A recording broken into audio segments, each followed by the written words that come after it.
వనస్థలిపురంలో RS brothers mega shopping mall Akkineni Naga Chaitanya మరియు Sobhita గార్లచే September 26న ఘన ప్రారంభం.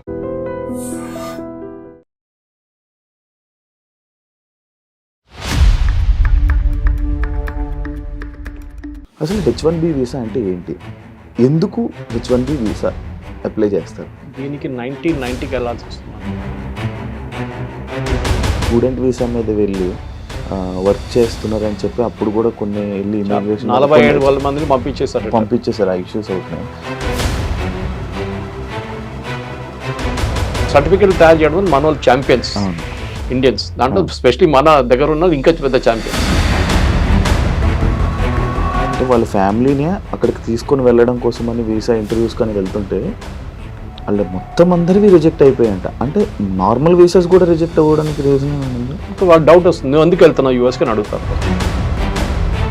ఈ బ్రిక్స్ నోట్ అని కొత్తగా ఈ మధ్య వస్తుంది కదా సార్, ఆ నోట్ వల్లనే ఇవన్నీ ట్రంప్ కావాలని మన ఇండియా మీద కక్షపాతంతో చేస్తున్నాడని చెప్పి BRICS note first of all లేదు.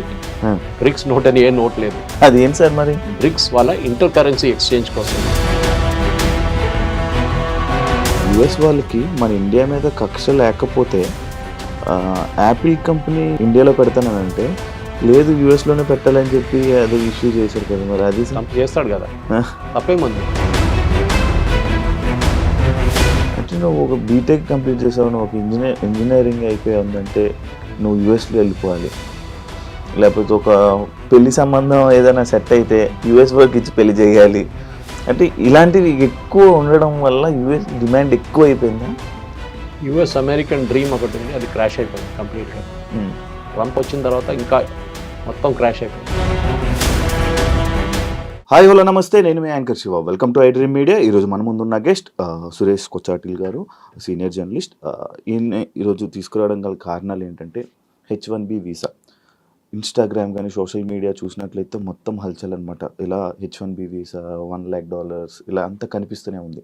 అసలు H1B వీసా అంటే ఏంటి? ఈ $1 lakh పెంచడానికి రీజన్స్ ఏంటి? అసలు ఎందుకు పెంచారు?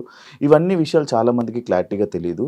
అవన్నీ క్లారిటీగా తెలుసుకునే ప్రయత్నం అయితే చేద్దాం. ఎందుకంటే బేసిక్గా నేను కూడా చూస్తున్నప్పుడు ఏంటి న్యూస్ ఇలా వస్తుంది ఏంటి అని చూస్తుంటే నాకు సరిగ్గా ఒక క్లారిటీ లేదు, ఒక ఇది లేదనమాట. దాని మీద అవగాహన కూడా లేదు. దాని గురించి మొత్తం నీట్గా ఎక్స్ప్లెయిన్ చేయడానికి ఈరోజు సార్ మన ముందుకు వచ్చేసారు. సార్తో మాట్లాడి మనకు తెలియని విషయాలు తెలుసుకునే ప్రయత్నం అయితే చేద్దాం. హాయ్ సార్, ఎలా ఉన్నారు సార్? నమస్తే సార్, బాగున్నారా సార్? Yes sir.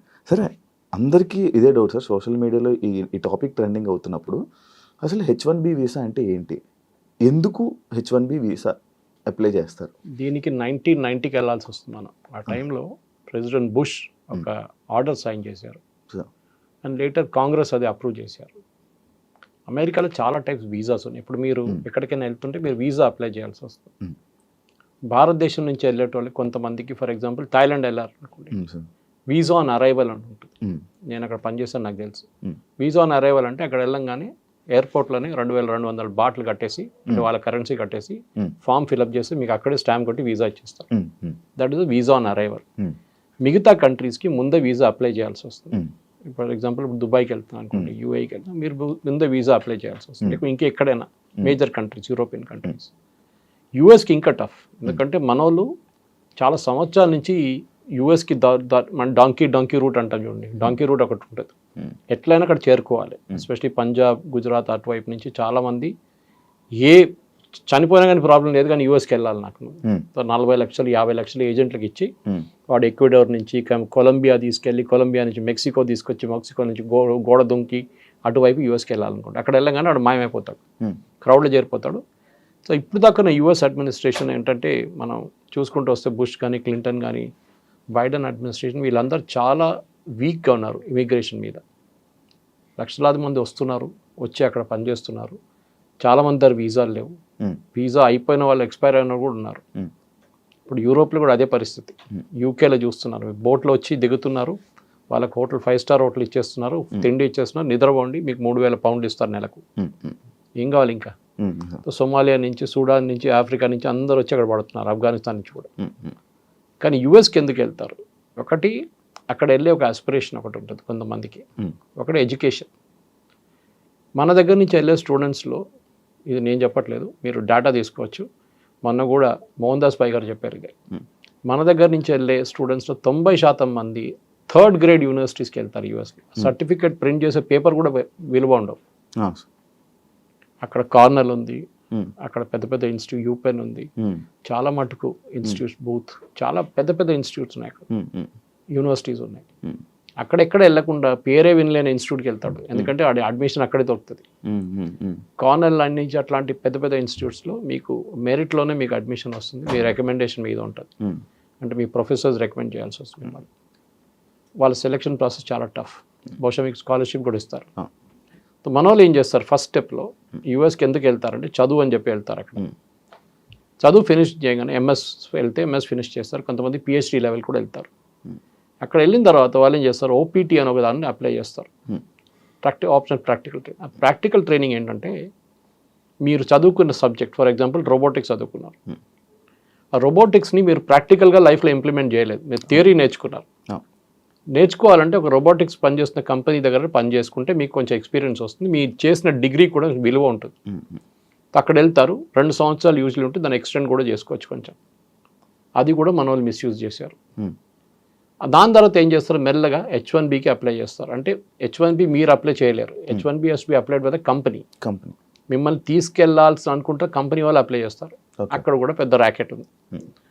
ఇది ఏం జరిగిందంటే H1B ఎందుకు తీసుకొచ్చారు, అమెరికాలో stem, that is science, engineering, technology and మ్యాథ్స్లో వాళ్ళ దగ్గర షార్టేజ్ ఉందని చెప్పి వాళ్ళ నేషనల్ సైన్స్ ఫోరం, వాళ్ళ ఫౌండేషన్ 160,000 మంది తక్కువ ఉన్నారని చెప్పి 1990లో ఒక స్టడీ చేశారు.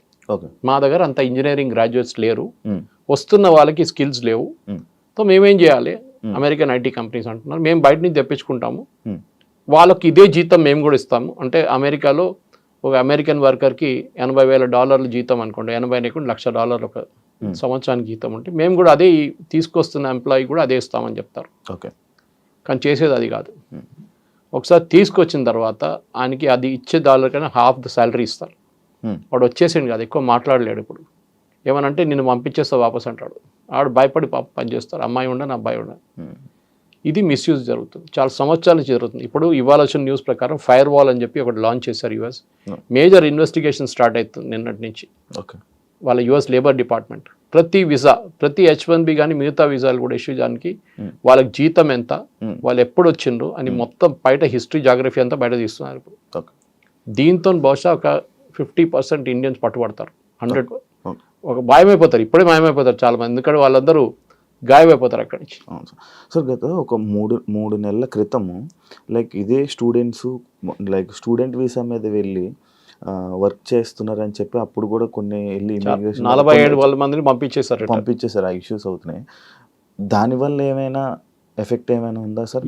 అదే మిస్యూజ్ అండి. అంటే మీరు పని చేయడానికి మీకు లీగల్గా రూల్స్ ఉంటుంది. ఈవెన్ కెనడాలో మీకు ఉంది, ఆస్ట్రేలియాలో కూడా ఉంది. కెనడా ప్రాబ్లం ఏంటంటే పాపులేషన్ చాలా తక్కువ, వాళ్ళ దగ్గర పని చేయడానికి మనుషులు లేరు. వాళ్ళ దగ్గర న్యాచురల్, ఎందుకంటే కెనడాలో మీరు ఉండే పరిస్థితిలో కొన్ని స్టేట్స్ ఉన్నాయి అనమాట, కొన్ని ఏరియాస్లోనే మీరు ఉండొచ్చు. మీతో అంతా చాలా హార్ష్ వెదర్, -30 -40కి వెళ్ళి అక్కడ ఉండలేరు. చైనాలో ఉన్న కెనడాలో ఉన్న కొన్ని సిటీస్లోనే అందరు ఉంటారు. వాళ్ళకి ఫామ్ ల్యాండ్ ఆపరేట్ చేయడానికి, అంటే పెద్ద పెద్ద వందలాది ఏకర్ల ఎవరు లేరు నడిపారు. సో పంజాబ్ నుంచి చాలా మందిని తీసుకెళ్లారు, and they are hard working. వాళ్ళు వెళ్ళి మొత్తం దీని అంతా ట్రాక్టర్ పెట్టి అంతా సాఫ్ చేసి ప్రొడక్షన్ మొదలు పెట్టారు. నెక్స్ట్ వేవ్ ఎడ్యుకేషన్ కోసం వెళ్ళారు. యూఎస్ యూనివర్సిటీలో అడ్మిషన్ రాని వాళ్ళు కెనడాకి వెళ్ళారు. ఐడియా ఇస్ కెనడాలో ఉండి మెల్లగా యూఎస్కి దూరిపోదాం, ఎవడు పట్టుకోడు నన్ను, ఎందుకంటే Canada US border open border, అంత పెద్ద చెక్కింగ్ ఏం లేదు. మీరు ఈజీగా మాయమైపోవచ్చు. అక్కడ వెళ్ళి గాయపేసి మీరు సడన్గా యూఎస్లో కనిపిస్తారు నెక్స్ట్ డే. యూఎస్లో ఉన్న ఐస్ అంటే డిపార్ట్మెంట్ కూడా ఉంది, వాళ్ళ ఇమిగ్రేషన్, కస్టమ్స్ అండ్ ఎన్ఫోర్స్మెంట్. వాళ్ళు ఏం చేస్తారంటే చెక్ చేయాలని రూల్ వాళ్ళ దగ్గర ఉంది, కానీ ఇప్పుడు దాకా అది చేయలేదు. ట్రంప్ వచ్చిన తర్వాత ఇప్పుడు మీరు చూస్తున్నారు, లాస్ ఏంజలీస్ కానివ్వండి, న్యూయార్క్ కానివ్వండి, వాషింగ్టన్ DC కానీ రేట్ల మీద రేట్లు నడుస్తున్నాయి. రెస్టారెంట్లో పనిచేస్తున్న ఎంప్లాయీస్ని పట్టుకెళ్తున్నారు, పెట్రోల్ బంక్లో పనిచేస్తున్న పట్టుకెళ్తున్నారు. దాంట్లో చాలా మంది మన వాళ్ళే ఉన్నారు, తెలుగు స్పీకింగ్ స్టేట్స్ నుంచి. ఈ ప్రాబ్లం మీకు కేరళలో కనిపించదు. కేరళ నుంచి వచ్చే H1B మీద వెళ్ళే వర్కర్స్ అందరూ నర్సెస్. యూఎస్లో నర్సెస్ పెద్ద షార్టేజ్ ఉంది, యూరోప్లో కూడా ఉంది సేమ్ ప్రాబ్లం. సెకండ్ డాక్టర్స్ కూడా తక్కువ ఉన్నారు వాళ్ళ దగ్గర. సో డాక్టర్స్ మన దగ్గర తీసుకెళ్తారు. కానీ దీని లాజిక్ ఏంటి, H1B అనగానే హైలీ స్కిల్డ్ వర్కర్, అంత ఎక్సెప్షనల్ స్కిల్ మీకు ఉందన్నమాట. ఏ ఫీల్డ్ అయినా మీ ఫీల్డ్ నుంచి. మన దేశంలో H1B అనగానే అందరు ఐటీతో ఈక్వేట్ చేస్తారు. కాదు, H1B is for all fields. మీరు ఒక great musician, great sound recordist, okay, లేకుంటే మీరు సైంటిస్ట్, మీరు ఆస్ట్రోఫిజిస్ట్, మిమ్మల్ని కూడా H1Bలో తీసుకెళ్తారు. అక్కడ ఉన్న యూనివర్సిటీస్ తీసుకెళ్ళచ్చు, అక్కడ ఉన్న కంపెనీలు తీసుకెళ్ళచ్చు. ఒక 15 సంవత్సరాల ముందు ఈ అకాడమిక్ వాళ్ళని H1B కోటా నుంచి తీసేశారు. అంటే H1Bకి ఫర్ ఎగ్జాంపుల్ 64,000 లేకుంటే 80,000 వీసాలు ఉన్నాయి అనుకుంటే ఒక సంవత్సరానికి లిమిట్ ఉంటుంది. అకాడమిక్ వాళ్ళని దాన్ని తీసేశారు, దాన్ని కలపలేదు, సపరేట్గా పెట్టుకున్నారు. వాళ్ళకి లిమిట్ లేదు. బికాస్ అకాడమిక్స్లో బెస్ట్ ప్రొఫెసర్స్ కావాలంటే మేము బయట నుంచి తెచ్చుకోవాలని మా ఆధార్ లేరండి. రేపు ఫర్ ఎగ్జాంపుల్ అమెరికాలో ఒక సాంస్క్రిట్ సబ్జెక్ట్ నేర్పియాలి ఒక యూనివర్సిటీలో అంటే వాళ్ళు ఎక్కడి నుంచి తీసుకొస్తారు? సాంస్క్రిట్ ప్రొఫెసర్ భారతదేశం నుంచి తీసుకురావాలి కదా, ఇక్కడి నుంచి తీసుకొస్తారు. స్పానిష్ ప్రొఫెసర్ గారు వాళ్ళు సౌత్ అమెరికా నుంచి తీసుకొస్తారు. ఓకే, సో అదే కదా ద మెయిన్ ప్రాబ్లమ్ ఇస్ మన దగ్గర ఈ ఫస్ట్ అండర్స్టాండింగ్ లేదు. ఎస్పెషలీ తెలుగు స్పీకింగ్ స్టేట్స్లో H1B వీసా అనగానే as a matter of right అనుకుంటున్నారు వాళ్ళు. మా రైట్ అది, మా అధికారం, మాకు అది. ఇది ఎట్లయిపోయిందంటే మీరు రీప్లేస్ చేస్తున్న ఎవరిని అక్కడ. H1B is meant to replace an American worker. అమెరికాలో ఉన్న వాళ్ళ సిటిజన్ ఉద్యోగం నీకు ఇస్తున్నారు. ఎందుకు? వాళ్ళ దగ్గర స్కిల్ లేదు, వాడు నేర్చుకోలేదు, వాడు కాలేజ్కి వెళ్ళలేదు, మా దగ్గర అంత సైంటిస్ట్ లేరు, లేకుంటే అంత ఇంజనీర్ లేరు, వీరిని తీసుకుంటున్నాము. పెటిషన్ ఫైల్ చేసి ఆర్గ్యూ చేయాల్సి వస్తుంది కంపెనీ ఇమిగ్రేషన్ ముందు. నేను ఎందుకు తీసుకొస్తున్నా అంటే ఒక లీగల్ కేసు లాగా ఆర్గ్యూ చేయాలి. చూడండి ఈయన క్వాలిఫికేషన్ ఇంత, ఇదంతా, ఆయన ఇది చేస్తున్నాడు, అది చేస్తున్నాడు చెప్పి ఆర్గ్యూ. లాస్ట్ వాళ్ళు కన్విన్స్ అయితే మీకు H1B ఇస్తారు. ఓకే సార్, ఇప్పుడు H1B వీసా $1 lakh పెట్టడానికి రీజన్ ఏంటి సార్? దానివల్ల ఏమైనా ఇండియాకి ఏమైనా లాస్ ఉందా? ఇండియా అని కాదు, ఇప్పుడు ఇక్కడి నుంచి వెళ్ళే దాంట్లో 82% మంది ఇండియన్స్. ఓకే, అంటే 70 దాకా పెట్టుకోవచ్చు మనం, ఇంక్లూడింగ్ చైనీస్. ఇట్స్ 82 నా. చైనీస్ 12 ఉన్నారు, మనం 70% మన వాళ్ళే. ఇద్దరు కలిపితే మెజారిటీ మనం చైనా. ఎందుకు పెడుతున్నారంటే ఫస్ట్ ఆఫ్ ఆల్ ట్రంప్కి ఎలక్షన్ క్యాంపెయిన్ టైంలో ట్రంప్ చెప్పారు అప్పుడు H1B మిస్యూస్. H1B వీసా కాదు, వీసా తీసేయలేదు, ఇంకా వీసా అక్కడనే ఉంది, తీయలేరు. ఎందుకంటే అది కాంగ్రెస్ అప్రూవల్ కావాలి దానికి, వాళ్ళ పార్లమెంట్లో. H1B ఉంది కానీ మిస్యూజ్ చేస్తున్నారు. సో దానికి నేను ఆ మిస్యూజ్ అరకట్టడానికి చేస్తున్నా ఈ పని. అంటే మీరు నిజంగా $1,00,000 కడితే మీరు బెస్ట్ ఎంప్లాయీనే తీసుకొస్తారు మీరు. ఇప్పుడు ఎట్లయిపోయిందండి, కోవిడ్ తర్వాత మనం ఎక్కడ కూర్చొని పని చేసుకోవచ్చు. అదొకటి పెద్ద లెసన్ కోవిడ్లో. ఎక్కడైనా ఏ ఫీల్డ్ అయినా కానీ మీరు ఎక్కడ కూర్చొని పని చేసుకోవచ్చు. జూమ్ అనే సబ్జెక్ట్, జూమ్ అనే ఒక కాన్సెప్ట్ కూడా మనకు తెలియదు దానికన్నా ముందు. జూమ్ కాల్ అనగానే ఈవెన్ నార్మల్ వీడియో కాల్స్ ఇప్పుడు జూమ్ కాల్ అంటాం. స్ట్రీమ్ యార్డ్ వాళ్ళు కూడా జూమ్ కాల్ అంటారు. ఇప్పుడు వీడియో కాల్స్ కోసం వాడేవాళ్ళు జూమ్ కాల్. ఇప్పుడు చూడండి అది ఎట్లా అయిపోయిందంటే పేపర్ చదవడం మానేశారు చాలా మంది కోవిడ్ టైంలో. దాని తర్వాత పేపర్ సర్క్యులేషన్ పడిపోయింది, 50% ఉంది. ఇప్పుడు కూడా ఇంప్రూవ్ కాలేదు, రికవర్ కాలేదు వాళ్ళు. ఇది ప్రాబ్లం ఎక్కడ వచ్చిందంటే ఈ వీసా టైంలో ఇప్పుడు యుఎస్కి తీసుకెళ్లే దాంట్లో ఈ కోవిడ్ తర్వాత కూడా చాలా మట్టుకు అక్కడున్న వెళ్తున్న వాళ్ళు, ఇక్కడి నుంచి వెళ్తున్న వాళ్ళ క్వాలిఫికేషన్ చాలా తక్కువ. సో వీళ్ళేం చేస్తారంటే ప్యాడింగ్ అప్ రెజ్యూమే అంటారు దాన్ని. అంటే మీకు 5 సంవత్సరాల ఎక్స్పీరియన్స్ ఉందంటే ఇంకొక 5 సంవత్సరాలు దొంగ సర్టిఫికేట్ తయారు చేసుకుంటారు. నేను ఎప్పుడు జోక్ చేస్తాను, మన దగ్గర సాప్ వాళ్ళు దాని లేని సాఫ్ట్వేర్ మనకు యునైటెడ్ స్టేట్స్ ఆఫ్ అమీర్పేటలో దొరుకుతుందండి. అవును, ఎందుకంటే లేని కోర్సు కూడా వాళ్ళు నేర్పిస్తారు మీకు కావాలంటే. అది failure of the engineering college. Ameerpet అనే place is a reflection of what is wrong with engineering college education in Telugu speaking state. Telugu speaking స్టేట్స్లో ఇంజనీరింగ్ కాలేజ్లో చెప్పలేని సబ్జెక్టు లేకుండా ఆ సబ్జెక్ట్ మ్యాటర్ ఎక్స్పర్ట్స్ లేని వాళ్ళు అమీర్పేటలో వచ్చి నేర్పిస్తారు. వాడు అక్కడి నుంచి డైరెక్ట్ యూఎస్కి వెళ్తాడు. ఓకే, సో ఏమైందంటే ఈ స్కిల్ లెవెల్స్ మీకు ఇంప్రూవ్ చేయడానికి ప్యాడింగ్ అప్ రెజ్యూమేస్ చేస్తారు. అంటే 5 సంవత్సరాల ఎక్స్పీరియన్స్ ఉన్నవానికి 5 సంవత్సరాలు. నిన్ననే 3 రోజుల క్రితం హైదరాబాద్లో ఇమిగ్రేషన్లో ఎయిర్పోర్ట్లో కొన్ని పట్టుకున్నారు. యూకే పోతున్న అబ్బాయిని, ఇంజనీరు, బీటెక్ ఎంటెక్ అన్నీ చేసి 5 సంవత్సరాల ఎక్స్పీరియన్స్ తర్వాత వీసా కూడా వచ్చింది మనకి యూకే నుంచి. యూకేలో కన్సల్ట్ వీసా కూడా ఇష్యూ చేశారు. అక్కడ ఎయిర్పోర్ట్లో ఇమిగ్రేషన్ డౌటర్స్ చెక్ చేస్తే బీటెక్ సర్టిఫికేట్ దొంగతనం తెచ్చుకున్నాడు, ఎంటెక్ దొంగతనం తెచ్చుకున్నాడు, ఎక్స్పీరియన్స్ కూడా సార్. ఎయిర్పోర్ట్ ఇమిగ్రేషన్లో చెక్ చేస్తారా సార్? చెక్ చేస్తారు, డౌట్ ఉంటే చెక్ చేస్తారు. మీ బాడీ లాంగ్వేజ్ వస్తుంది తెలిసిపోతుంది వాళ్ళకి. Okay okay. కానీ నా ప్రశ్న ఏంటంటే అది కాదు, ఈ కన్సులేట్ వాళ్ళు ఏం చేస్తారు? యూజువల్లీ ఏం చేస్తారంటే కన్సులేట్ ఇది ఇప్పుడు కాదు, 15 సంవత్సరాల ముందు మొదలు పెట్టారు. ఒక లింకేజ్ పెట్టుకున్నారు సాఫ్ట్వేర్. జేఎన్టీయూతోని అమెరికన్ కన్సులేట్, జేఎన్టీతోని బ్రిటిష్ కాన్సులేట్, మేజర్ కాన్సులేట్ అందరూ లింక్ పెట్టుకున్నారు. ఉస్మానియాతో మిగతా వాళ్ళు పెట్టుకుంటారు. వీళ్ళేం చేస్తారు, క్యాండిడేట్ వస్తాడు శ్రీనివాస్ కుమార్ పేరు కొట్టి 2012లో పాస్అవుట్ అయ్యాడని చెప్పి కొట్టంగానే వాళ్ళకి లిస్ట్ వస్తుంది ఎవరెవరు పాస్అవుట్ అయ్యారని. ఆ పేరు దాంట్లో కనిపించకపోతే దొంగ సర్టిఫికేట్. ఆ లింకేజ్ ఉంది, ఎందుకంటే సర్టిఫికేట్ తయారు చేయడం మన వాళ్ళు ఛాంపియన్స్ ఇండియన్స్. దాంట్లో స్పెషలీ మన దగ్గర ఉన్నది ఇంకా పెద్ద ఛాంపియన్స్. మన దగ్గర ఎడ్యుకేషనల్ కన్సల్టెంట్స్ ఉంటారు. వాళ్ళు మీరు లేనిపోయిన బ్యాంక్ బ్యాలెన్స్ చూపిస్తారు, మీకు లేనిపోయిన సర్టిఫికేట్లు తయారు చేసిస్తారు, లేనిపోయిన ఎక్స్పీరియన్స్ చూపిస్తారు. కరెన్సీ చేసేస్తున్నారు. ఇది ఇప్పుడు అంతా కలిసి పడ్డది అక్కడ యూఎస్లో. ఈ ఫేక్ రెజ్యూమెస్ కానివ్వండి, మీరు ఎక్స్పీరియన్స్ ఇప్పుడు చూడండి, లేబర్ డిపార్ట్మెంట్ ఇంత స్ట్రిక్ట్గా ఇప్పుడు దాకా రాలేదు. మీరు చూసిన సినిమా ఏం లేదు ఇప్పుడు, అది చూసిన ట్రైలర్ ఇప్పుడు ఈ $1 lakh ఇప్పుడు రాబోతుంది పెద్ద బాంబు. ఏం సార్ రేట్ నడుస్తున్నాయి ఇప్పుడు.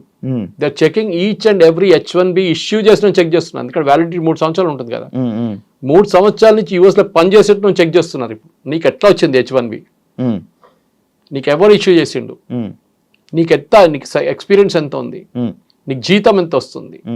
మెయిన్ జీతమే ప్రాబ్లం. వీళ్ళు ఎందుకు తీసుకొస్తున్న ఇండియన్ వర్కర్స్తో ప్రేమ ఏం లేదు. అమెజాన్ కానీ, మెటా వాళ్ళకి కానీ, గూగుల్, వీసా టాప్ 3, టాప్ 10లో ఒకటే ఇండియన్ కంపెనీ ఉన్నారు. వీసా లాస్ట్ 2024లో H1B మ్యాక్సిమం అప్లై చేస్తున్న కంపెనీస్లో టాప్ 10లో ఐటీ కంపెనీస్లో ఒకటే ఇండియన్ కంపెనీ ఉంది. 4th పొజిషన్లో TCS.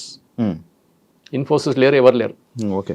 ఎందుకంటే కోవిడ్ తర్వాత work from home and work place అని కాన్సెప్ట్ రాగానే చాలా మంది ఇండియాకి షిఫ్ట్ అయిపోయారు.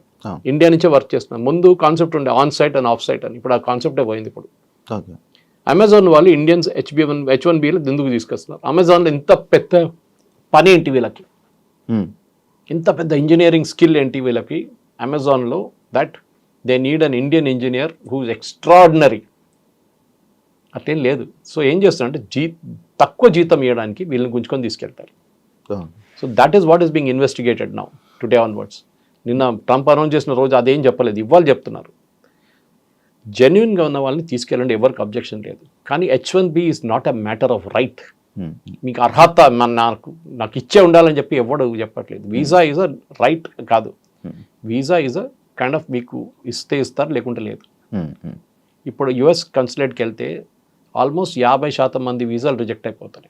అవును సార్, యాక్చువల్లీ అదే పాయింట్ సార్. ఎందుకంటే రీసెంట్ టైమ్స్లో కొంతమంది దగ్గర నేను విన్నది ఏంటంటే, అంటే వాళ్ళ ఫ్యామిలీనే అక్కడికి తీసుకొని వెళ్ళడం కోసమని వీసా ఇంటర్వ్యూస్ కానీ వెళ్తుంటే వాళ్ళ మొత్తం అందరివి రిజెక్ట్ అయిపోయాయంట. అంటే నార్మల్ వీసాస్ కూడా రిజెక్ట్ అవ్వడానికి రీజన్ ఉందా? వాళ్ళ డౌట్ వస్తుంది, నువ్వు ఎందుకు వెళ్తున్నావు యూఎస్కి అని అడుగుతారు. ఫస్ట్ నేను చదవడానికి వెళ్తున్నా అంటాడు. మీ ఇక్కడ ఎవరో ఉన్నారంటారు, అమ్మ నాన్న ఉన్నారు, పెళ్లి చేసుకున్న తర్వాత నువ్వు చదువుకు వెళ్తున్నావు. అచ్చా. దాని తర్వాత అక్కడ వెళ్ళినాక ఏం చేస్తావు, మీ వైఫ్కి వీసా అప్లై చేస్తావు, మీ పిల్లలకి వీసా అప్లై చేస్తావు, వాళ్ళని తీసుకెళ్తావు, మెల్లగా దూరిపోతే గ్రీన్ కార్డ్ కోసం ట్రై చేస్తావు. దానికి 16 సంవత్సరాలు వెయిటింగ్ లిస్ట్ ఉంది, అది ఇంకోటి. దాని తర్వాత citizenship next. Green card citizenship కాదు.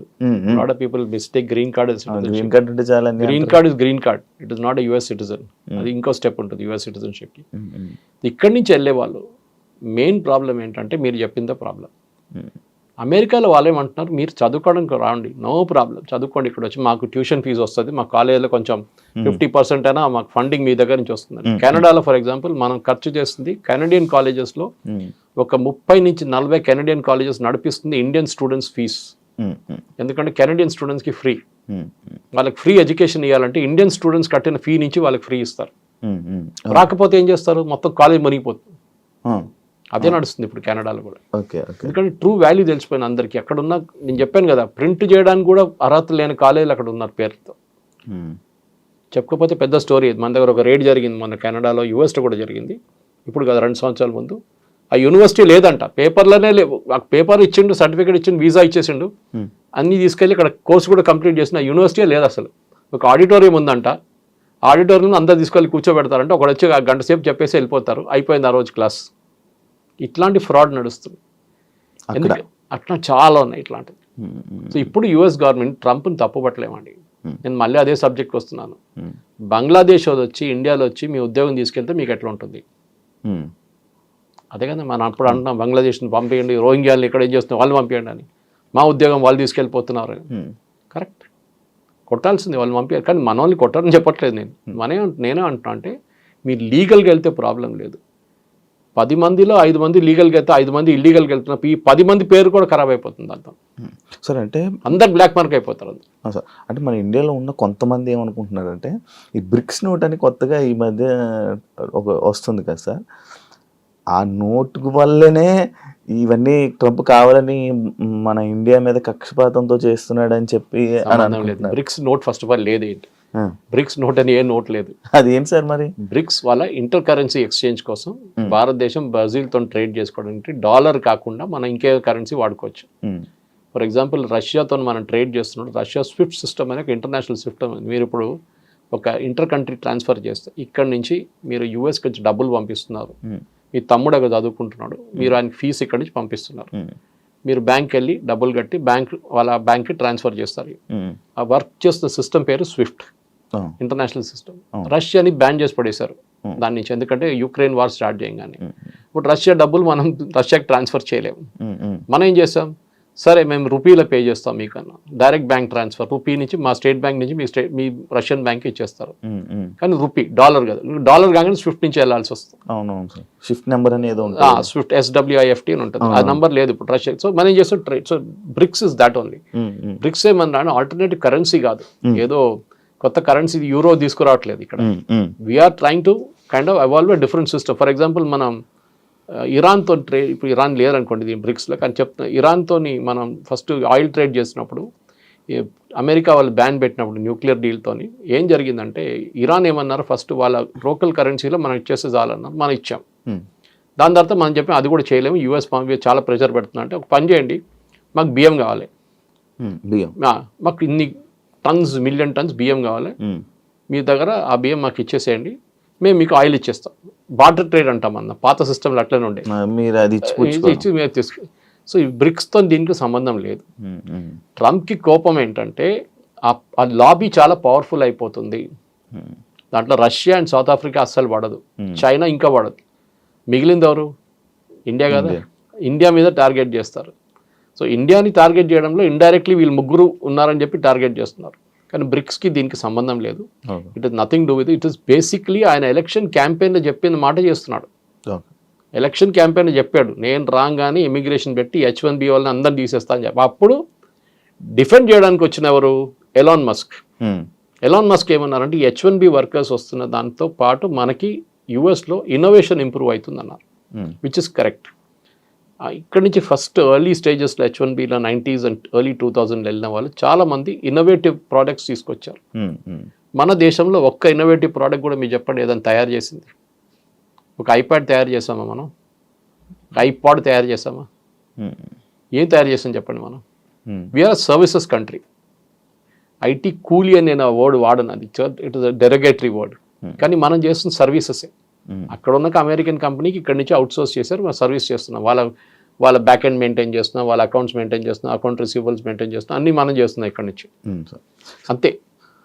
అదే సార్, ఇప్పుడు యుఎస్ వాళ్ళకి మన ఇండియా మీద కక్ష లేకపోతే యాపిల్ కంపెనీ ఇండియాలో పెడతానంటే లేదు యుఎస్లోనే పెట్టాలని చెప్పి అది ఇష్యూ చేశారు కదా, మరి అది చేస్తాడు కదా. సిద్ధరామయ్య ఏమో బెంగళూరులో పెట్టమంటారు, మన కంట్రీలోనే కాంపిటీషన్ ఉంది. అమెరికా ఏమంటారు, మా ఆధార్ పెట్టండి, మా దగ్గర 50,000 మందికి ఉద్యోగం వస్తుంది, ఇక్కడ పెట్టండి అని. అక్కడ ఎందుకు పెడుతున్నావు అని చెప్తారు. చెప్పాల్సిన చెప్తాడు అంతే, వినాల్సిన వింటాడు. అంటే ఇలాంటి సిచ్యువేషన్స్ ఒకటి చూసుకుంటే అది Trump is a businessman. ఆయన real estate dealer, real estate company నడిపిస్తాడు. ఆయన మాట్లాడే లాంగ్వేజ్ అది ఇది అంటే చేస్తావా లేదా అట్లా మాట్లాడతారు డైరెక్ట్. మన దగ్గర రియల్ ఎస్టేట్ అట్లా కాదు, కానీ ట్రంప్ లాంగ్వేజ్ అది. ఇదో స్ట్రైట్ ఫార్వర్డ్ డీలర్. నాకు ఎంత వస్తుంది చెప్పు, నీకు ఇంత ఇస్తాను నేను కథ. ఇది డీల్ అన్నమాట. సో ట్రంప్ చేసేది అన్ని ఆయనకి అమెరికన్. నేను కూడా CNN ఒక ఒపీనియన్ పోల్ వచ్చింది చూశాను నేను, and CNN is anti Trump. దాంట్లో కూడా చాలా మంది అమెరికన్ ట్రంప్ని సపోర్ట్ చేస్తున్నారు ఇప్పుడు. 2-3 దాంట్లో. ఒకటి ఎకానమీ, సెకండ్ క్రైమ్. చాలా క్రైమ్ ఎక్కువ ఉండే అక్కడ, ఎస్పెషలీ వెనిజువేలా నుంచి వచ్చిన గ్యాంగ్లు, కొలంబియన్ గ్యాంగ్స్ వచ్చి అక్కడ రేప్లు, మర్డర్లు అన్నీ చేశారు యూఎస్లో చాలా సిటీ. వాళ్ళందరినీ పంపించేశారు, మిగతా వాళ్ళని అందరు జైలు వేసేసారు. మూడవది ఎంప్లాయ్మెంట్ టు యూఎస్. అది ఇంకా వాళ్ళు హోప్లో ఉన్నారు. యూఎస్లో మ్యానుఫ్యాక్చరింగ్ తిరిగి రాదు, మర్చిపోండి. కార్ మ్యానుఫ్యాక్చరింగ్ రాదు, స్టీల్ మ్యానుఫ్యాక్చరింగ్ రాదు. చైనా తీసుకెళ్ళిపోయింది, ఒకవైపు మెక్సికో తీసుకెళ్ళిపోయింది, ఇంకోవైపు కెనడా తీసుకెళ్ళిపోయింది. మీ అమెరికాకి ఇప్పుడున్న ఎగ్జిస్టింగ్ టాలెంట్లో basically high technology which they are really good, దాంట్లో డౌట్ లేదు. Sir for example Nvidia chips గురించి మాట్లాడుతున్నాం, వాళ్ళు పెద్ద ఒక ప్లాంట్ పెడుతున్నారు అక్కడ. ఎందుకు ఆ chips is very very critical for AI గురించి. ఏఐలో యూజ్ చేయడానికి అట్లాంటి హై పవర్ఫుల్ చిప్స్ కావాలి మనకి, ఏఐ సిస్టమ్స్ వర్క్ చేయడానికి. మిగతా చాలా ఉన్నాయి, పవర్ కావాల్సి వస్తుంది, మిగతా రిక్వైర్మెంట్ చాలా ఉన్నాయి. కానీ నివిడియాని అక్కడ తయారు చేయమంటున్నా అంటే ఇండియాలో తయారు కావట్లేదా? ఇండియాలో కూడా అవుతుంది, తైవాన్లో అవుతుంది, చైనా తయారు చేస్తున్నారు చిప్స్. సో యూఎస్ ఏమంటున్నారంటే, మేము ట్రంప్ చెప్పారు కూడా ఒకసారి, మాకు అండర్వేర్లు బెనియన్ తయారు చేయడం మాకు వద్దు అన్నాడు, ఆ బిజినెసే మాకు వద్దు అన్నాడు. ఎవరు అడిగారు, అది కూడా తీసుకొచ్చి మాకు అదంతా వద్దు, మాకు high value products, which is correct strategy, తప్పేం లేదు దాంట్లో. అవును సార్, యూఎస్కి సంబంధించిన అండర్వేర్ కంపెనీస్ మన ఇండియా నుంచే ఉన్నాయంట కదా. ఫర్ ఎగ్జాంపుల్ కీటెక్స్ మన దగ్గర వరంగల్లో పెట్టిన ప్లాంట్స్, కేరళ నుంచి ఉన్న సాబు జేకబ్, ఆంధ్రాలో కూడా. సో సాబు జేకబ్ గారు is the number 2 supplier in US. అక్కడున్న మేజర్ సూపర్ మార్కెట్స్కి, మాల్స్కి, అక్కడున్న మేజర్ ఇంపోర్ట్ కంపెనీస్కి సప్లై చేసే childrens inner wear little star అంట ఆ బ్రాండ్ని. ఆయన నంబర్ 1. ఆయన కూడా ఇప్పుడు 50% పడగానే బాంబు పడ్డది ఆయన మీద కూడా. ఆయన ఏం చేస్తాడు, ఇండియాలో స్టార్ట్ చేసేసాడు అమ్మమ్మడు. ఇప్పుడు దాకా ఇండియాలో అమ్మలేదు, ఇప్పుడు ఇండియాలో ఒక్కొక్క రోజు 3-4 ఓపెన్ చేస్తున్నాడు అవుట్లెట్స్. 1000 అవుట్లెట్స్ ఓపెన్ చేస్తాడంట ఒక సంవత్సరం లోపల. నేను అదే టర్న్ ఓవర్ ఇండియాలో చేసుకుంటా అంటున్నాడు ఆయన. సో ఎక్స్పోర్ట్ బ్యాన్తో సంబంధం లేదు. మన దగ్గర ఏం ప్రాబ్లం ఎక్కడ వచ్చిందంటే, మనం చాలా మటుకు యూఎస్ మీద డిపెండెంట్ అయిపోయాం. సార్ అదే యాక్చువల్లీ మన ఇండియన్స్ మొత్తం యూఎస్ మీద డిపెండ్ అయిపోయారా? ఇప్పుడు నిన్న అశ్విని వైష్ణవ్ గారు ఒక స్టేట్మెంట్ ఇచ్చారు, I'm shifting to Zoho software అన్నారు. Zoho is a pure home bound software, తమిళనాడులో ఏదో విలేజ్లో తయారు చేసిన software. And Sridhar Vembu, Zoho Corporation, ఆయన చాలా పెద్ద స్టేట్మెంట్ అది. ఎందుకంటే మోదీ గారు బై ఇండియా అని చెప్పి, మేడ్ ఇన్ ఇండియా ప్రోడక్ట్ కొనండి అని చెప్పి మొన్న నేషన్ అడ్రస్ చేశారు. మేడ్ ఇన్ ఇండియా ప్రోడక్ట్ అంటే ఇండియాలో తయారు చేసిన వస్తువులు కొనాలి, కరెక్ట్ అది. కానీ మీకు ఎట్లా తెలుసు అండి, Pepsi is a made in India product or American product? American product కాదు, ఇండియాలో తయారు చేస్తున్నారు. పెప్సీ సార్ ఇండియాలో తయారు చేస్తున్నారు, brand name is US brand name, తయారు చేస్తున్న ఇండియన్ కంపెనీ పెప్సీ ఇండియా. దాని నుంచి ఒక 2% రాయల్టీ ఇస్తారు యూఎస్కి. ఇక్కడ నుంచి డబ్బులు అక్కడ తీసుకెళ్ళట్లేదు, డబ్బులు ఇక్కడే ఉంటుంది. మీరు మెక్డానల్డ్స్ ఉంది, మెక్డానల్డ్స్ ఎవరు, ఇండియన్ కంపెనీ నడిపిస్తున్నారు, వాళ్ళ బ్రాండ్ వాడుకుంటున్నారు. అట్లా చాలా ఉన్నాయి అట్లాంటివి. సో మేడ్ ఇన్ ఇండియా అనగానే మీరు అంతా యూఎస్ ఎవడో వెళ్ళినాడు, అరే కేఎఫ్సీ మీద వెళ్ళి రాళ్ళు విసరదాం అనేది పిచ్చోళ్ళు. KFC is again run by an Indian company. So వాళ్ళ బ్రాండ్ యూజ్ చేస్తున్నారు అంతే. సో మీరు దానంటే వాడక్కర్లేదు. మేడ్ ఇన్ ఇండియా అనగానే డెఫినెట్లీ మనం చాలా ప్రోడక్ట్స్, ఫర్ ఎగ్జాంపుల్ యాపిల్ వస్తుందండి, కెనడా నుంచి వస్తుంది, మీరు చూసుంటారు సూపర్ మార్కెట్లలో. మనం వెళ్ళి కొలుతారు ఏంటంటే మేడ్ అది ఫ్రమ్ కెనడా అని రాస్తుంది, మా ఇంటికి వెళ్ళి ఆ స్టిక్కర్తో సహా మా టేబుల్ మీద పెడతాను. మా వాళ్ళు ఇంటికి ఎవరైనా వస్తే అది చూస్తారు, కెనడా నుంచి యాపిల్ తీసుకొచ్చాడు ఈయన. ఒక ఈగో ఇష్యూ ఉంది మనకి ముందు 90s 2000లో బయట నుంచి ప్రోడక్ట్స్ చాలా తీసుకొస్తున్నాయి. మేము కేరళ నుంచి, మా దగ్గర దుబాయ్ నుంచి ఎవరైనా వస్తే ఆ టైంలో 80s 90s నేను చిన్నపిల్లలప్పుడు స్కూల్ నుంచి కాలేజ్ బయటకు వచ్చిన టైంలో ఏం చేస్తామంటే, వాడు పర్ఫ్యూమ్లు ఒక పెద్ద డబ్బా తీసుకొస్తాడు. అక్కడ ఏం పని చేస్తాడు అడగాడు, పాపం ఆడు ఏదో కష్టపడి ఎక్కడో పని చేస్తుంటాడు, హోటల్లోనో ప్లేట్ వాషింగ్లోనో ఏదో చేస్తుంటాడు. అదంతా ఇడిసేసి ఆయన వస్తున్నాడు పర్ఫ్యూమ్లు ఒక 10 బాటిళ్ళు, 10 టీ-షర్ట్లు, 10 షార్ట్స్, ఇదన్నీ తీసుకొచ్చి అందరికి పంచి పెడతాడు. సో మనం ఏమనుకుంటాం, అరే ఇదంతా చాలా ఇదని. ఇప్పుడు ఎవడైనా వస్తున్నాయి అక్కడ ఏం తీసుకురాడు, ఇప్పుడు ఇండియాలోనే ఉంది దానికన్నా ఎక్కువ. So we're making our own products in India. మనం రాకెట్లు తయారు చేస్తున్నాం, మనం శాటిలైట్స్ తయారు చేస్తున్నాం, we're making our own car. మనం ఏం చేయట్లేదు చెప్పండి, ఇప్పుడు డ్రోన్స్ తయారు చేస్తున్నాం, we're making everything ourselves. So made in India ఫిలాసఫీలోనే మీరు చాలా మటుకు యూఎస్ మీద డిపెండ్ కాక్కర్లేదు. కానీ ఎప్పుడు కూడా మనకు ప్రాబ్లమ్స్ ఉన్నాయి.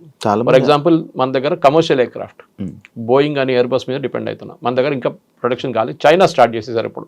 అది పెద్ద ప్రాజెక్ట్, అది ఇప్పుడు కాదు, నెక్స్ట్ 50 సంవత్సరాలు కూడా కాదు అది. ఎందుకంటే మన దగ్గర వాల్యూమ్ ఉండదు. మనం ఎంత 300 ఎకరాలు కొంటాం ఒక సంవత్సరానికి కావాలంటే, అది కూడా మ్యాక్సిమం. ఆ వాల్యూమ్తో సస్టైన్ చేయలేము, టెక్నాలజీ వేరే అది. కానీ ఫైటర్ ఎయిర్ క్రాఫ్ట్ చూడండి, తేజస్ కానివ్వండి, నెక్స్ట్ జన్ అక్మా తీసుకొస్తున్నాం, దానికి సాఫ్రాన్ ఇంజిన్ ఫ్రాన్స్ తీసుకొచ్చి మనం హైదరాబాద్లోనే తయారు చేస్తున్నాం దాన్ని. ఈవెన్ నెక్స్ట్ రఫేల్ మోడల్, రఫేల్లో మొత్తం ఫ్యూసిలాజ్ హైదరాబాద్ తయారవుతుంది టాటా కంపెనీతో. సో మనం చాలా మటుకు మేడ్ ఇన్ ఇండియా చేస్తున్నాం. కానీ యూఎస్ మీద డిపెండెన్సీ, యూఎస్ ఏమైపోయిందంటే లోకంలో పోలీస్ మ్యాన్ అని ఫస్ట్ చెప్పారు. ఆఫ్ఘనిస్తాన్కి ఎందుకు వెళ్ళారు, సిరియాకి ఎందుకు వెళ్ళారు, సొమాలియాకి వెళ్ళి అక్కడ గొడవ, ఇక్కడ పోయినా అమెరికా ఏ దేశంలో పోయినా కానీ వాళ్ళు మొత్తం ధ్వంసం చేసే బయటకు వచ్చారు. మీరు ఆఫ్ఘనిస్తాన్ తీసుకోండి, ఇరాక్ తీసుకోండి, you go to Syria, Lebanon, ఎక్కడ వెళ్ళినా కానీ, వియట్నాంతో స్టార్ట్ అయింది అమెరికా డిజాస్టర్. ఒక్క మాట కూడా అమెరికా ఒక్కటే చాలా కేర్ఫుల్ ఉంటారు. వాళ్ళ సాయిల్ మీద కొట్లాడరు, ఎప్పుడు యుద్ధం ఉండదు. రెండోసార్లు వాళ్ళ మీద యుద్ధం అని చెప్పలేం, అటాక్ జరిగింది. ఒకటి పర్ల్ హార్బర్లో జాపనీస్ అటాక్ చేశారు, నెక్స్ట్ 9/11లో ప్లేన్ తీసుకొచ్చి ట్విన్ టవర్స్ మీద కొట్టారు. Only twice. అది కాకుండా ఎప్పుడైనా అమెరికా ఇంకొక దేశంలో వెళ్ళి అక్కడ కొట్లాడి మొత్తం అక్కడ ధ్వంసం చేసి బయటకు వచ్చేస్తారు. వియట్నాంతో వియట్నాం వాజ్ బిగ్ డిజాస్టర్.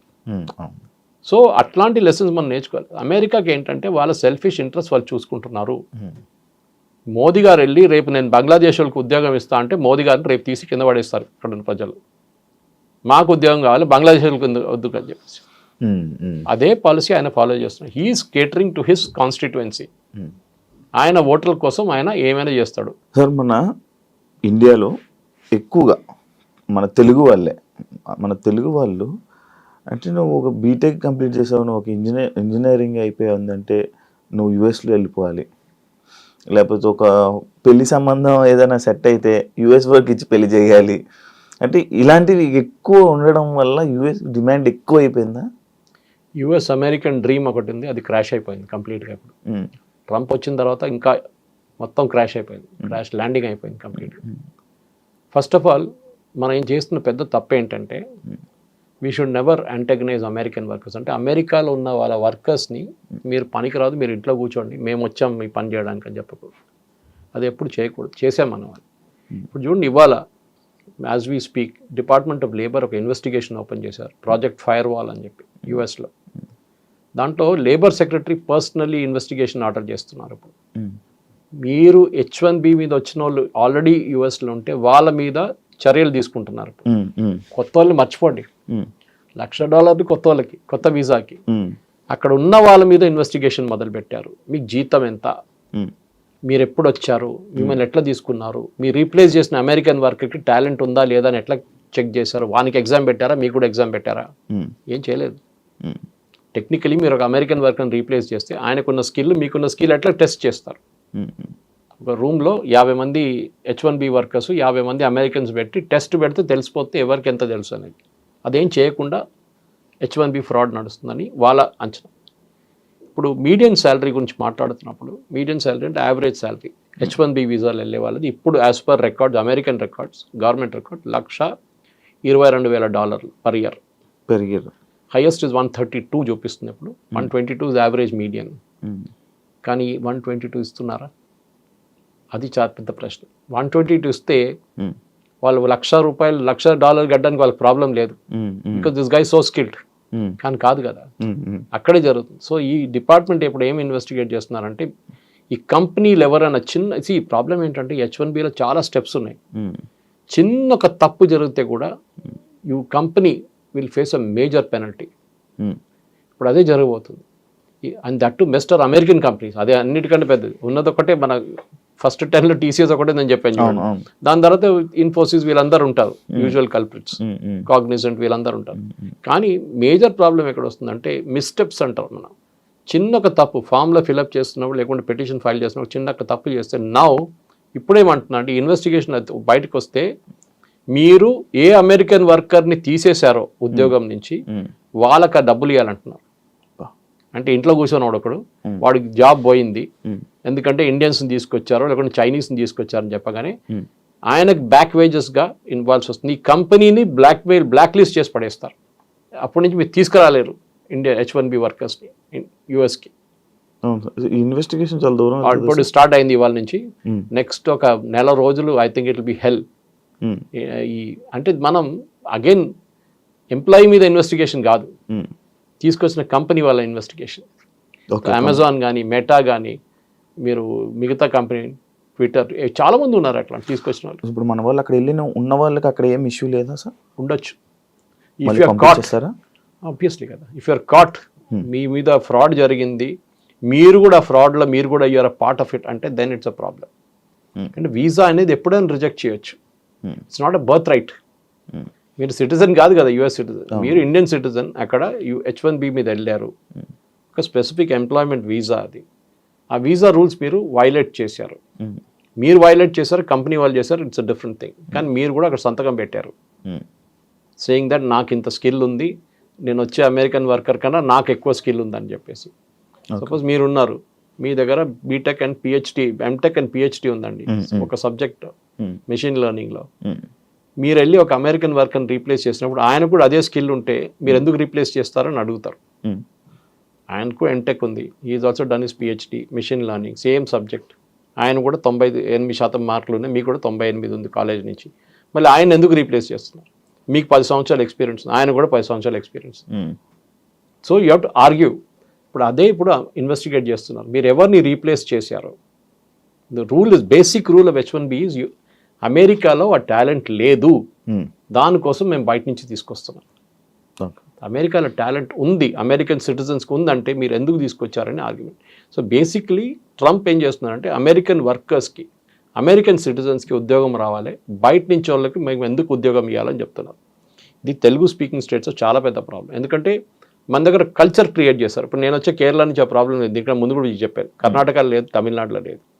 ఈ పంజాబ్లో కన్నడకి వెళ్ళడానికి పెద్ద ఒక ఇది ఉంది, అది ఫార్మింగ్ క్రైసిస్. అది గుజరాతీ వాళ్ళు ట్రేడింగ్కి వెళ్తారు.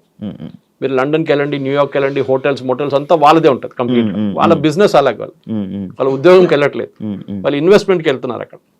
సో దాన్ని ఇప్పుడు ట్రంప్ వెల్కమ్ చేస్తున్నారు. మీరు $5 మిలియన్ పెట్టి మీకు కార్డు ఇచ్చేస్తా అంటున్నాడు, ట్రంప్ కార్డు ఇచ్చేస్తా అంటున్నారు సపరేట్. సో మన వాళ్ళు మస్తు పెడతారు $5 మిలియన్. గుజరాతీస్కి అసలు ప్రాబ్లమే ఉండదు, ఫటాఫట్ పెట్టేస్తారు వాళ్ళు. కానీ దానికి కూడా ఒక ఇది ఉంది, పద్ధతి ఉంది. ఇచ్చినోడు అందరికి ఇయ్యరు, they will select people and only then let them in అనమాట.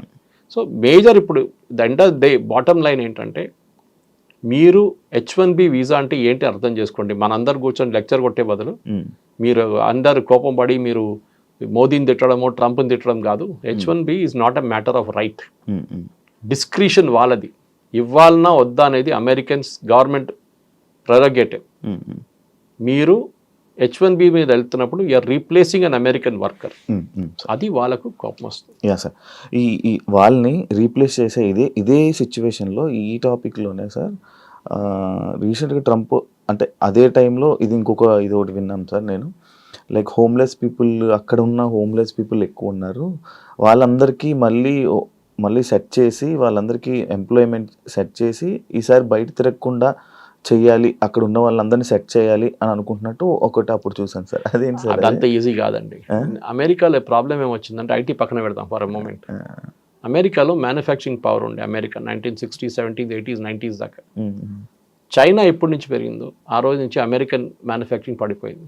స్టీల్ కానివ్వండి, కార్ ఛాంపియన్స్ అమెరికన్, క్రిస్లర్ కానివ్వండి, ఫోర్డ్ కానివ్వండి, అక్కడి నుంచే కార్ మొదలైంది కదా. అవును, ఫోర్డ్ కాదు ఫస్ట్ కార్ అక్కడే మొదలైంది. దాని తర్వాత స్టీల్, బెత్లెహెమ్ స్టీల్, వాళ్ళ పెద్ద పెద్ద ప్లాంట్స్ ఉండే స్టీల్. కానీ ఏంటంటే అమెరికాలో ప్రాబ్లం, గంటకి $10 జీతం మినిమం వేజ్ యావరేజ్గా. మీరు గంటకి $10 పెడితే ఒక రోజుకి ఎంత అయిందండి? 8 గంటలు పెట్టుకోండి, 8 into 10, 80. ఒక నెలకి ఎంత అయింది క్యాలిక్యులేట్ చేసుకోండి.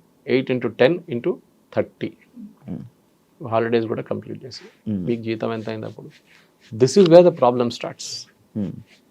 అమెరికన్ వర్కర్స్కి ఎప్పుడు నేను ఎక్స్ప్లెయిన్ చేస్తుంటాను కాలేజ్లో లెక్చర్స్కి వెళ్ళినప్పుడు, why America is not productive అంటే, మీ ఇంటికి ఒక ప్లంబర్ వస్తే $500 ట్యాప్ ఫిట్ చేయడానికి $1000 తీసుకుంటే that means that economy is finished. Tap విలువ $500, కానీ ఆ ఫిట్ చేసి వచ్చినోడు $1000 తీసుకుంటున్నాడు. అమెరికాలో అదే జరుగుతుంది, వాడు వచ్చిన పని చేసి వెళ్ళిపోతాడు, ఇంకేం చేయడు. మన దగ్గర ఏం చేస్తారు, ప్లంబర్ వస్తే అరే అక్కడ కొంచెం లీక్ ఉంది, ఇక్కడ కొంచెం లీక్ ఉంది, అది చూడు ఇది చూడు అని చెప్పి 10 పనులు చేయించుకుంటాం అంతా. ఇది నార్మల్. అఫ్కోర్స్ అర్బన్ క్లాబ్తో చేయలేరు, అర్బన్ కంపెనీతో, కానీ మిగతా చిన్న చిన్న దాంట్లో వాళ్ళు చేస్తారు వాళ్ళు. సో వీఆర్ స్టిల్ దానికోసం India is not a cheap economy. మనం చాలామంది చీప్ అని చెప్తాం, కాదు, వీఆర్ అ కాస్ట్ ఎఫెక్టివ్ ఎకానమీ.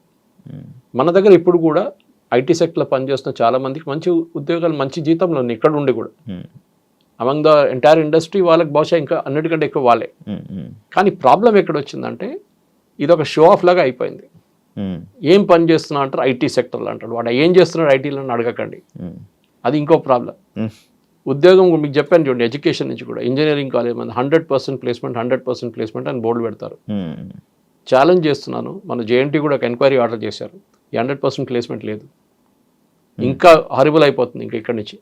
సో మీరు టాలెంటెడ్ ఉంటే, ఏ ఫీల్డ్ అయినా కానివ్వండి, ఇఫ్ యు ఆర్ టాలెంటెడ్, మీ దగ్గర నాలెడ్జ్ ఉంటే మిమ్మల్ని ఎవడైనా వచ్చి ఎత్తుకెళ్తాడు, నో ప్రాబ్లం. ఎంత డబ్బులు ఇచ్చని తీసుకెళ్తాడు. కానీ మీరు టాలెంట్ లేదు, మీరు ఒట్టిగా హవాలా మాట్లాడుతున్నారంటే మీరు ఎక్కడ వెళ్ళలేరు. మన దగ్గర ప్రాబ్లం ఏంటంటే ఇన్డెప్త్ నాలెడ్జ్. ఎందుకు అమెరికన్ యూనివర్సిటీకి వెళ్తున్నారండి? మన దగ్గర యూనివర్సిటీలు లేవా? మన దగ్గర ఇంత మంచి ఐఐటీలు ఉన్నాయి, మనతో బిట్స్ పిల్లలు ఉన్నాయి, మన దగ్గర ఇండియన్ ఇన్స్టిట్యూట్ ఆఫ్ సైన్స్ ఉంది. మళ్ళీ ఎందుకండి మీరు అమెరికాకి వెళ్తున్నారు?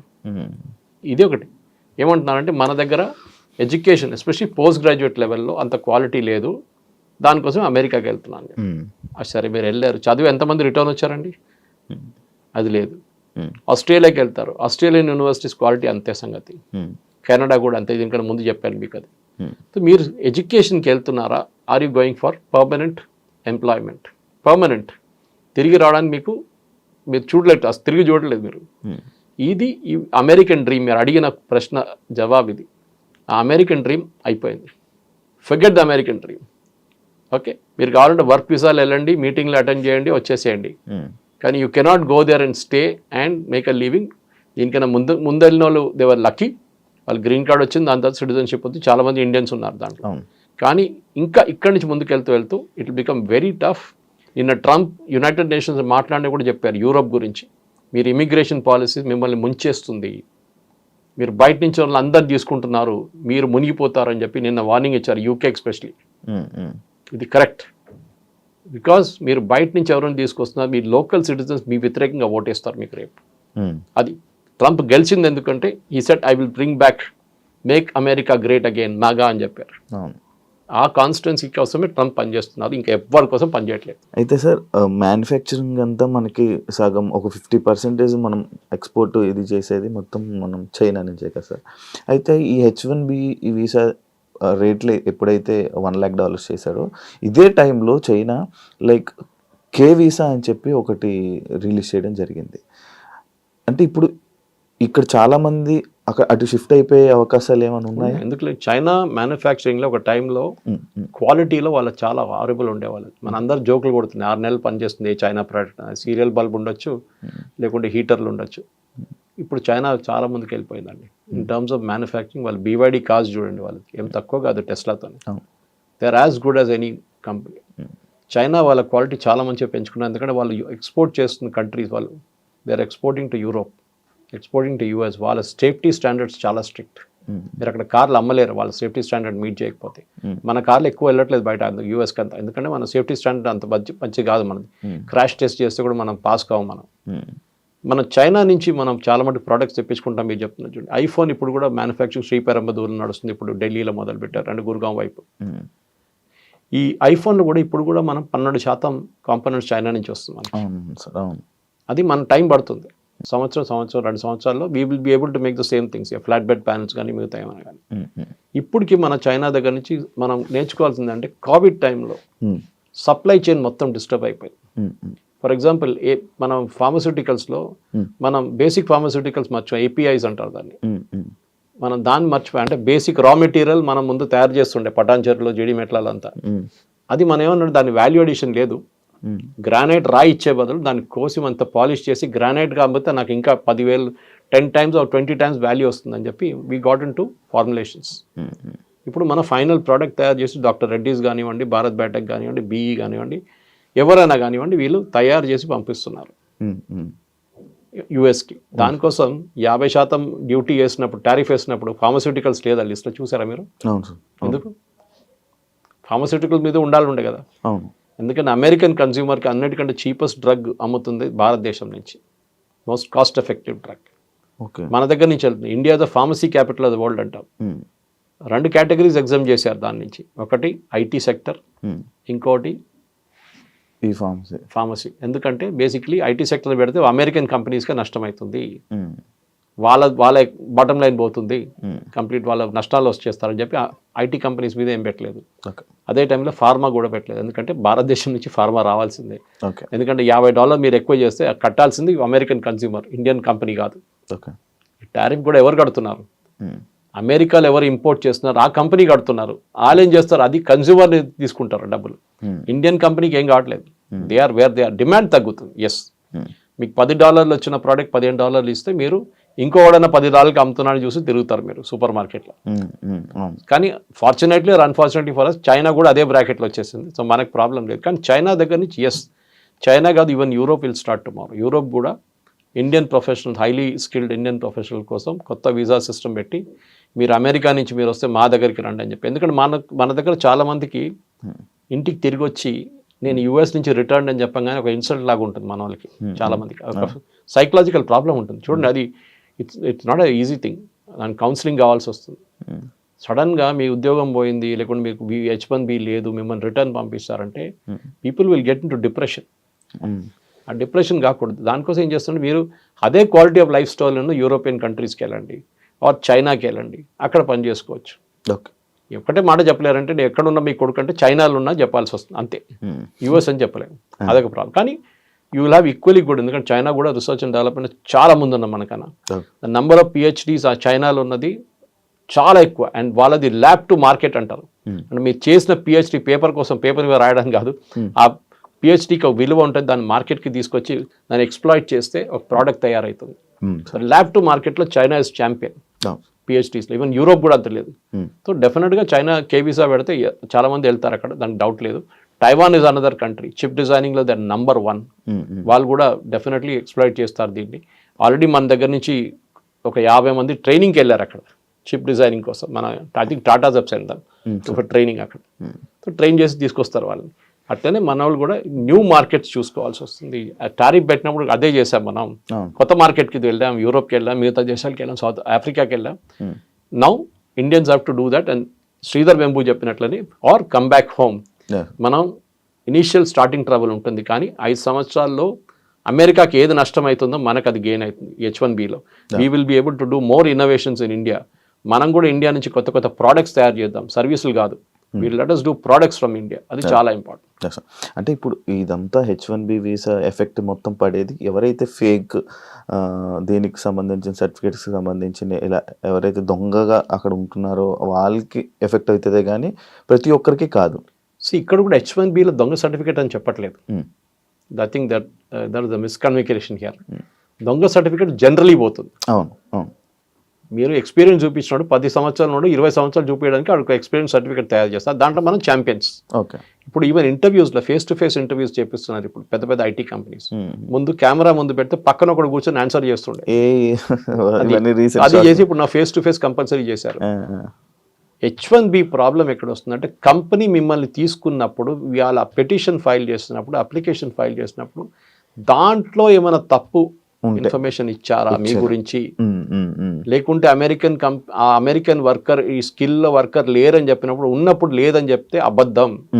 అప్పుడు ప్రాబ్లం కంపెనీకి వస్తుంది, మీ వీసా కూడా ఇంపాక్ట్ అవుతుంది దాంతో. Thank you sir, thank you so much sir. నాకు తెలియంది అండ్ చాలా మందికి తెలియని ఇన్ఫర్మేషన్ని చాలా చక్కగా మంచిగా పాస్ చేసినందుకు. ఒక్కటే డిస్క్లైమర్ ఏంటంటే, నేను చెప్పిందంతా వేదవాక్యం అనుకొని అన్ని need not take it as truth. మీరు కూడా ఎక్స్పర్ట్స్ ఉంటారు దీంట్లో, ఈ ఫీల్డ్లో. నేను చాలా మటు చదివి రీసెర్చ్ చేసిన సబ్జెక్టే నేను మాట్లాడతాను. కానీ రోజుకి ఇది ఎంత మలుపు తిరుగుతుంది. రోజుకి ఒకరోజు చెప్పింది కాదు, నెక్స్ట్ ట్రంప్ ఇదే కదా. ట్రంప్ దగ్గర ఇవాళ అడిగితే పిల్లి ఏ కలర్ అంటే తెల్లదంటాడు, నెక్స్ట్ డే నల్లదంటాడు. అది ట్రంప్ ప్రాబ్లం అనమాట. సో మనం కూడా we should be constantly on the lookout. And especially నాకు అన్నిటికంటే పెద్ద వరి ఏంటంటే ఈ లేబర్ ఇన్వెస్టిగేషన్. ఇది ఇవాళ దాకా జరగలేదు. ఇది పెద్ద ఒక థ్రెట్. రాత్రికి రాత్రి బహుశా H1B క్యాన్సల్ కావచ్చు, ఎగ్జిస్టింగ్ వన్ కొత్త వాళ్ళని మర్చిపోండి. So this is what I want to say. ఉన్నవాళ్ళు. Thank you sir, thank you so much sir. మళ్ళీ ఇంకో కొత్త ఇన్ఫర్మేషన్తో మళ్ళీ జనాలకి ఇచ్చే ప్రయత్నంలో మళ్ళీ కలుద్దాం sir. Thank you so much sir ఆ ఇంటర్వ్యూకి వచ్చినందుకు. చూసారు కదా ఇంటర్వ్యూ, ఇంకో గెస్ట్తో మళ్ళీ మీ ముందు కలుస్తాం. అంతవరకు థ్యాంక్ యూ సో మచ్. నిజంగా ప్రస్తుతం ఉన్నటువంటి సమాజం దేనికి ప్రయారిటీ ఇస్తుంది? ఆర్థిక సంబంధాల చుట్టూ మాత్రమే తిరుగుతుంది. మళ్ళీ ఎన్నికలంగానే చాలా విరక్తి కలుగుతాను. మంచి అనిపిస్తుంది కదా, లేడీస్ కూడా ఛాలెంజింగ్ జాబ్స్ చేసినప్పుడు చాలా బాగుంటది. ట్రాఫిక్ అసిస్టెంట్స్ గా నియమించిన ట్రాన్స్జెండర్స్ అందరితో సాల్యూట్ చేయించుకుంటున్నారు. ఫుడ్ డెలివరీ ఇవ్వటానికి వెళ్ళినటువంటి డెలివరీ బాయ్ అనిల్ పై కళ్ళ ముందు